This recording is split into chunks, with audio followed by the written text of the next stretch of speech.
ขาวลมขาวเนาะตั้งเสือตั้งศพการนั่งเป็นกระพร้อมแล้วขบวนที่สี่พระมหาเถระคณะกรรมการศูนย์กลางอปสพระมหาเถระคณะกรรมการศูนย์กลางอปสทั้ง79องค์ถามว่าครบเป็น79องค์ตัวประเทศคณะประจำ21กรรมการศูนย์กลางอปส58เนาะขบวนที่5รถยอดมุกสูตรยอดมุกยอดถ้ำแมนพระอาจารย์ใหญ่มหาเวทมาเสนัยเขาประธานสุราปสเป็นผู้สูตรเนาะกองเกียรติยศเป็นผู้เคลื่อนใหญ่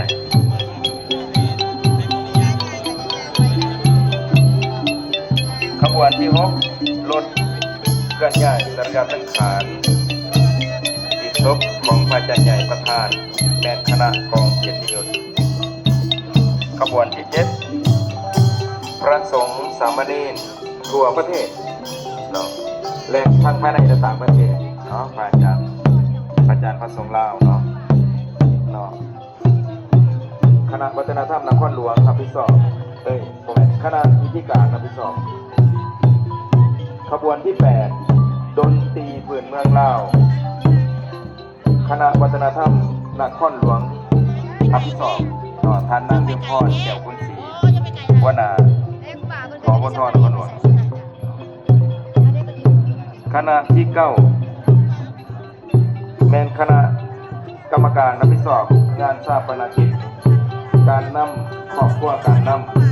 ำแมนคณะพิธีการรับผิดชอบคณะที่10คณะบวนส้นออกต้นอย่างยู10สาโน10ที่ได้เข้าร่วมในการพิธี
ขออนุโมทนาขอนิมนต์ไปเดินไปพรเบื้องหลายสูงแล้วร่มทั้งเบื้องบนต้นเลยจะกลับมานั่งบนเก่ากันหน่อยพยายามคณะพิธีการบ่ให้ย่อยก่อน ขึ้นวางดอกไม้ คณะสงฆ์ต่างประเทศของต่างประเทศก็จากมหาวิทยาลัยแต่ขออาราธนานิมนต์คณะสงฆ์ต่างประเทศยุดก่อนเขาเวลาก่อนประเทศญี่ปุ่นอาจารย์ใหญ่จากสเวียดนามอาจารย์ใหญ่จากรัฐนาจักรไทยอาจารย์ใหญ่จากรัฐนาจักรกัมพูชีอาจารย์ใหญ่จากมนถอยก่อนครูบาอาจารย์มนถอยก่อนขอนิมนต์หน่อยคณะสงฆ์ต่างประเทศก่อนได้หน่อยพระสงฆ์สามเณรหนุ่มน้อยยืนรอฐานไว้หนึ่งหน่อยพวกเขาจำนวนหลายแล้วลงข้างเบื้องบนต้นอะไรลงข้างเบื้องบนต้นแล้วครับมันนั่งกองเก่าเพราะว่าเขาจะเข้าสู่พิธีหลังจากว่างดอกไม้จุดเทียนแล้วจะเข้าสู่พิธีถวายเพลิงต่อเนื่องขออนุญาตจัดเวลาให้น้องคณะสงฆ์เขามาหวังงานหลายครั้งภายในต่างประเทศซึ่งเป็นพระลูกพระหลานของยมการใหญ่ประธานคือน้องปส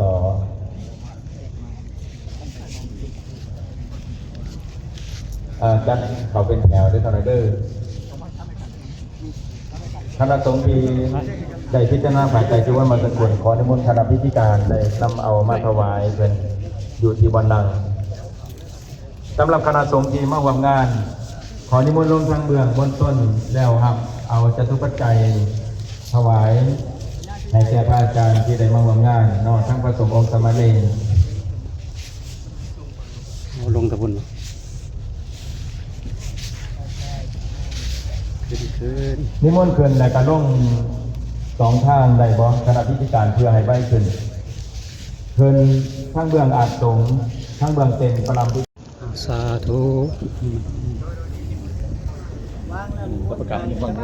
คณะที่หนึ่งแล้วจะเป็นคณะการนำภาครัฐทุกแขนงการตั้งแต่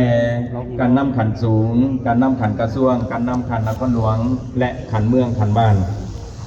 จะได้ขึ้นทั้งเบื้องเต้นอักษรเอเต้นอักษรเอ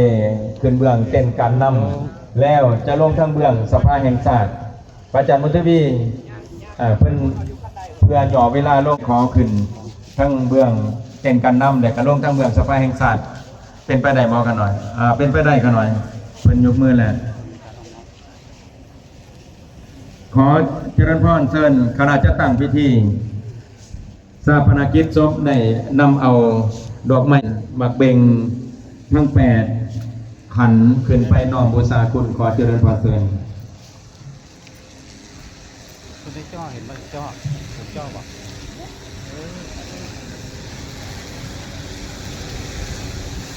ต่อจากคณะจะตั้งพิธีสถาปนกิจได้ขึ้นวางดอกไม้ตุกเทียนและกับบูชาบักเบงทั้ง8แล้วขอถือเป็นเกียรติเจริญพรพระประธานทองรุ่นศรีสุรินทร์พร้อมด้วยคณะรัฐบาล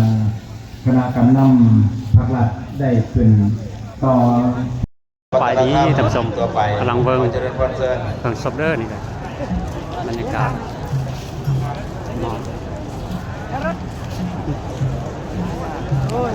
บนต้นขึ้นทั้งจากบนต้นแล้วจะได้เข้าสู่สบายดีท่านผู้ชมบรรยากาศคณะมาถวายเพลิงศพประธานใหญ่เนาะออกต้นนิยมไล่มากหน้าหลายตาได้นี่เจ้าหน้าที่จราจรและการเจ้าหน้าที่ดูแลมวลชนและการคณะได้รับชมทั้งสงฆ์ได้เบิ่งนำกันเด้อระบายมวลชนออกไปนั่งอยู่ประจำบอนหลังจากนั้นแล้วมากหน้าหลายตาบรรยากาศและเจ้าการได้เข้าสู่การพิธีวางเพลิงเอาขอนิมนต์กันหน่อยนิมนต์เล็กคณะบนต้นเป็นว่างดอกไม้ตุกเทียนเป็นอันยอง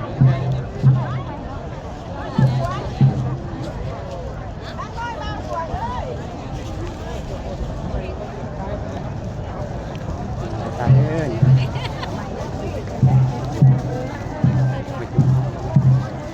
หลัง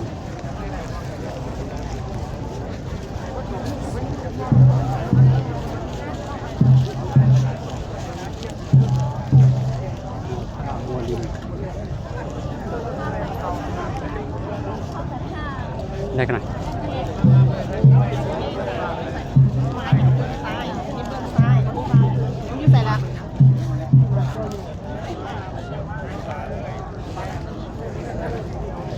เอาเตรียมถ่ายรูปเด้อมวลชนถ่ายเป็นการส่วนตัวถ่ายเป็นคณะ ทั้งคณะสงฆ์เช่นกันเนาะบุคคลมีใดโดนๆจะมีแนวนี้ท่านพ่อแม่ครูบาอาจารย์พระท่านสงฆ์สุดเก่าพระสอเฮาเนาะบ่ได้มรณภาพหรือว่าลาสังขารของเฮาบ่ได้จัดง่ายๆเพราะว่างานนี้เป็นงานเฉพาะพระท่านสงฆ์เนาะเป็นเฉพาะพระท่านสงฆ์หรือเฉพาะการนำผักลัดผันสูงนี่เขาจะจัดงานใหญ่นี้ได้เพราะว่ายุคนี้อยู่ในตำราของโบราณเฮาเนาะทั้งบูรพาจารย์แล้วก็บูรพากษัตริย์เพื่อได้ว่างหลักฐานที่ความประเพณีวัฒนธรรมการตกแต่งทั้งหลายเอาไว้เนาะโดยเฉพาะการเด่นแมนสมัยพระเจ้าสยามเดชสันติราชของเฮาเนาะเป็นบูรพากษัตริย์องค์หนึ่งที่ผู้นำพุทธศาสนาและพัฒนาการในพุทธศาสนาเป็นผู้คัดสรรที่ความประเพณีวัฒนธรรมแนวทางปฏิบัติเดิมมาอันนี้เหมือนกันเนาะไม่มีท่านนั่นกับอิงกล่าวสำหรับท่านพุทธศาสนาคือพระน้อยอาตมากล่าวไปเขาสุเมธโตระเนาะมองมาเอง